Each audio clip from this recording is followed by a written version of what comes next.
Alright, hi everybody. Again, thank you for joining me and thank you for being here again for, what we watched last week. This is a thing we've been doing for a while now, just breaking down what we watched last week, the movies, the TV, the YouTubes, anything that's really applicable. These aren't necessarily meant to be big reviews or huge criticisms. There's definitely critiques in here, but they're meant to be more open discussions and talkabouts. Last week was both Star Wars Day and Free Comic Book Day, so I hope you got to partake in one or both. I was a sickie, so I only participated in Star Wars Day. With Star Wars Tales of the Empire. Welcome to Star Wars Tales of the Empire, where 1/3 of the series takes place outside of the Empire's reign of power. One half following the rise of power of a side villain from The Mandalorian, the other half following the redemption of a side character from Star Wars The Clone Wars. Attempting to mirror each other's stories of tragedy and moral conflict, which they do pretty successfully, with rich characters that face their flaws in entirely different ways, for better or worse. It just feels like this is more of Tales of the Outer Rim and Tales of the Inquisitors, more so than Tales of the Empire. The few issues I had with character designs and animation with Tales of the Jedi are greatly improved here, and all of the performances are comparable to previous Star Wars animated projects. But that being said, something about Tales of the Jedi I liked more. This felt either a little more hollow. I like both of the stories here, they just didn't feel Tales of the Empire for me. And we also had a partner visiting, and it was very great to have them here, and they were very excited to see Maxine and hadn't seen Pearl, so we caught them up on Pearl, and Pearl follows Pearl, just trying and failing to not have a mental breakdown every 20 minutes from any stimulus that isn't immediately positive. Something that's not easy when living on a farm in the middle of a pandemic that's sweeping the country, that's also in the middle of a world war. It really is an unwell person's struggle to just try and be a person. We are shown time and time again that the protagonist's point of view is unreliable, as well as the camera's, which also lingers where it shouldn't and distorts to reflect this unreliability. The entire movie almost trickles through, deliberately taking its time to build more unease than straightforward suspense. It's more of an anxious movie than a suspenseful movie to me, and it makes for an intentionally slow-feeling production with a decently short runtime that both takes its time to linger, but has little fat story-wise. But a reiteration on slow. It was probably because I was still a sickie, but I dozed off throughout this plot through. I think the direction from the characters, from the art design, to the camera placement are all deliberately unhinged and off in a way that makes every moment of Pearl memorable. 12-hour shift. Big thanks to Dead Meat for recommending this. I definitely would not have put it on without their recommendation. Thank you for being good people. What a fun pitch-black horror comedy of errors, following our protagonists, a nurse and her not-nurse cousin, who just so happen to be a successful organ harvester and an idiot, as they stumble through moira after moira in order to get a wrestler a single kidney, while navigating escalating circumstances like the mob, doofus cops, and so much incompetence. While the inciting incident of this movie might be vaguely random, the characters push every ounce of story forward from that moment on, while consistently staying in character throughout, even if that character lives in their own little bubble. Everyone is interesting and feels real and has flaws, just in a very, very exaggerated world. It's a very well-polished production that keeps everything fun and violent. It's well-directioned, well-scored, and well-performed. Well, what do we have here? A good movie.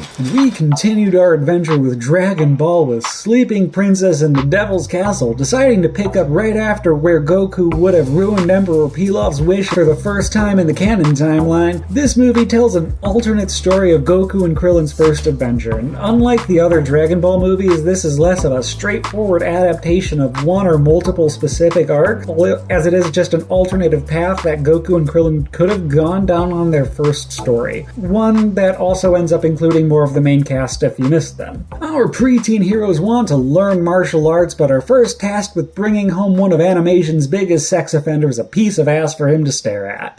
Instead of fighting some pigs who, in fairness, were right in the original story, we let Goku lay siege, running headfirst into a tropey yet fun monster castle. The Devil's Castle, to be precise. This time with Yamcha, Bulma, Puar, and Oolong hanging around as well. Again, to compare to the other Dragon Dragon Ball movies, this one is easily the one where the animation stands out for mostly all the reasons you wouldn't want it. Just about everything feels one step back from what it would have been doing in the anime at the time. It also took this cast much longer of a time to grow on me personally. Even if everyone was on character, there were just too many odd moments and odd line readings for it to feel right. Again, this is a fun alternative take to an adventure in the Dragon Ball canon that sets a good tone for what the Dragon Ball series was about at the time. This has a lot of value in its new characters and story, but is a little more supplemental in the long run. Caddicarus and the Ugly World of the Eyetoy. And if you're unfamiliar with Caddy, he has been making sketches and reviews surrounding video games, most often PlayStation games, here on YouTube for much longer than I am. A few years ago, he switched to longer form videos, and I hope they're doing well for him because they are some of my favorite things to watch on the platform right now. In his most recent video, he talks about Sony's Eyetoy for the PlayStation 2, a product I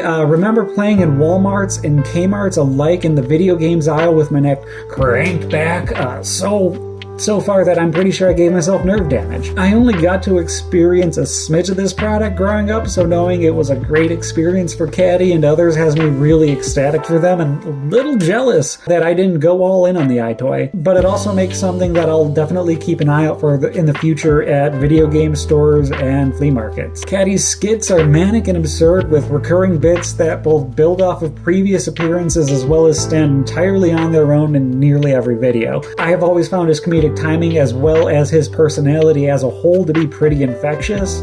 Some of his non-scripted stuff just playing the video games were the highlights of this video for me, so thank you, Caddy, for all the great work you always put out. The Giant Gila Monster. Our heroes in The Giant Gila Monster are a dude who likes cars and a cop, stumbling around the country roads following in the wake of the titular Giant Gila Monster, portrayed by a Mexican bearded lizard, which is walking through pretty well-crafted dioramas into poorly edited car crashes and victims trying to crawl away from something off-screen. The Giant Gila Monster could be worse than its general abysmal writing might indicate. Again, the 2-second clips of the Mexican bearded lizard walking through empty models is really solid, and the one song they sing is really good. And that's really all the good things I have to say about the Giant Gila Monster. Again, the editing was really hard to get through, especially the sound mixing. I found myself playing with the volume throughout because they kept blowing out the microphones. The filmmakers clearly did not understand how to bring their ideas to life here despite their best efforts. The Boy and the Beast. The Boy and the Beast is what happens when you take a shonen-esque adventure, coming-of-age story and cram it into the magical realism of a Studio Ghibli-esque world. You get a movie full of heart and action integrated into a story in a way that doesn't halt everything for glorious animated visual noise like every other contemporary action anime out there right now. The titular boy is a new orphaned and a seasoned cynic, running away from his family to be when he is mostly kidnapped by the titular beast and taken to the realm of the beast so he can become the strongest beast in all the land. Throughout the journey, the boy has as much of an effect on the beast as the beast has on the boy. It's how these two people build each other up and support one another in only the way that they can. Also, while being a meditation on hatred. And the movie isn't subtle about it. The romantic interest that is introduced halfway through the movie spells it out pretty clear. We can all be a dick. You decide not to be.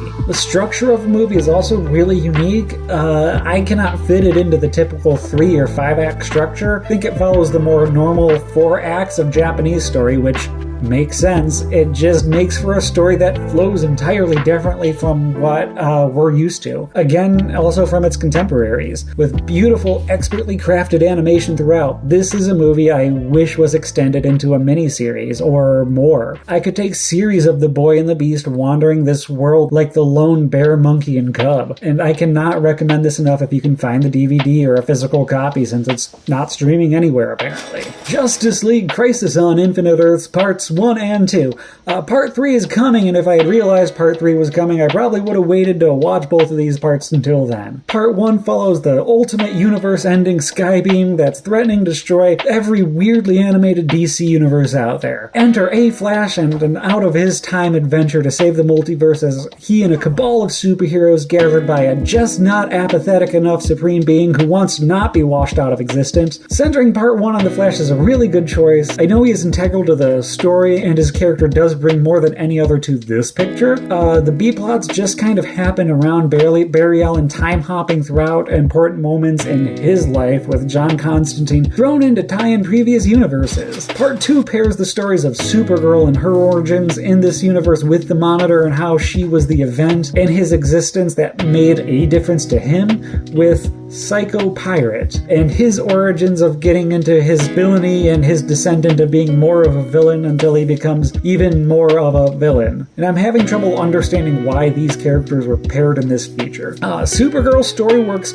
better than I expected, doing well to humanize the Monitor, while Psycho Pirates just kinda happens in the background. I don't understand how their journeys are supposed to reflect each other in a way other than to just move the plot forward in the background, and thematically that's a little disappointing.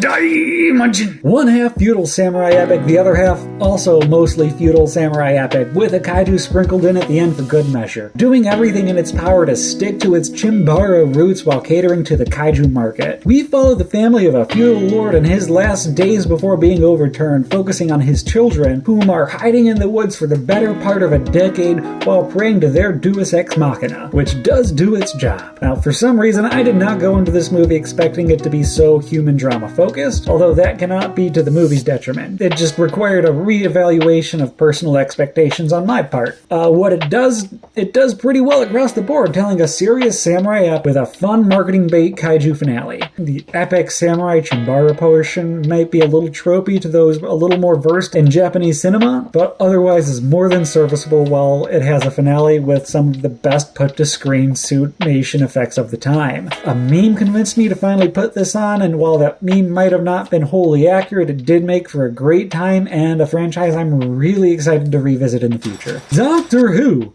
Planet of Giants. We finally landed back in 1960s England. Time for celebration, except, honey, we shrunk the kids before Honey ever in fact shrunk the kids, or themselves, or blew up the baby. But in all fairness, this was after the Incredible Man did shrink. Oh, and we have a murder to solve in the background. For being on an early BBC budget, Planet of Giants does an excellent job putting the lead cast in a believably giant-sized set. Continually isolating the characters in cramped spaces is a smart way to work within the budget, since the inside of a small box looks dark and cramped no matter the size. This slightly shorter than average serial also has ample opportunity to use all of its characters, but Barbara, again, is written to do nothing but be anxious and to let Ian save her, while Susan is at least put on the same footing as the Doctor throughout, if she is a little frustrated with not being taken seriously. I am personally a big fan of the setting of teeny tiny sized people in a normal sized world,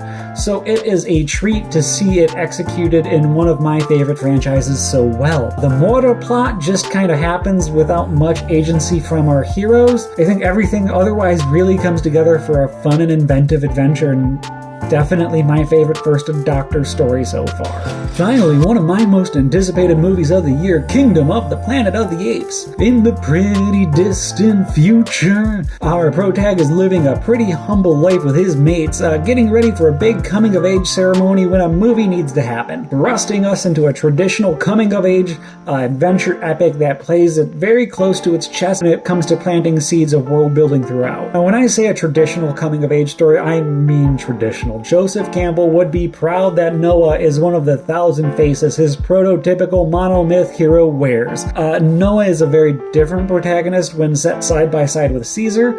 In this story, Noah needs to have his mind open to the world in order to grow in a way that Caesar had both given to him through his mother and was learned through Harry Osborn in a montage. Even with this change to a more traditional hero and a hero's journey, the film takes full advantage of the world and the setting to give us what could be a tropey story, but has something new to bring whenever it can. I do wish we had more numbers to go off of. The titular kingdom seems grand in scope when we get a few wide shots, but it feels like we never see more apes than what we witnessed in War, or more specifically that one scene in Dawn. But I am sure every ape on screen costs the production that much more. A problem the franchise has never not had at some point. Also, what happened to the gorillas and the orangutans and the bonobos that made the journey with Caesar? It feels like Noah's clan only consists of chimps. That's not necessarily a nitpick, just a question. That aside, everything comes together as seamlessly as the best in the franchise, again in a way that stands out entirely on its own. And that's everything we watched last week. We're finished. My spouse and I have been in the middle of Shogun for months now, but still haven't finished. I don't like much speculating on projects until I've finished it to my satisfaction. That's just me. But the bigger thing to talk about is the next couple of weeks I am going on a trip with family on a family vacation. I am hopefully going to have a couple videos up the next Friday or the next few Fridays to supplement what's not up on Mondays, because I am not going to be able to watch just as much as I would like, since I'm going to be rocking everybody at Mario Party. So weeks 3 and 4 will probably come out as one video on the 27th, if that makes sense. It's a thing we've done before, but other than that, yeah,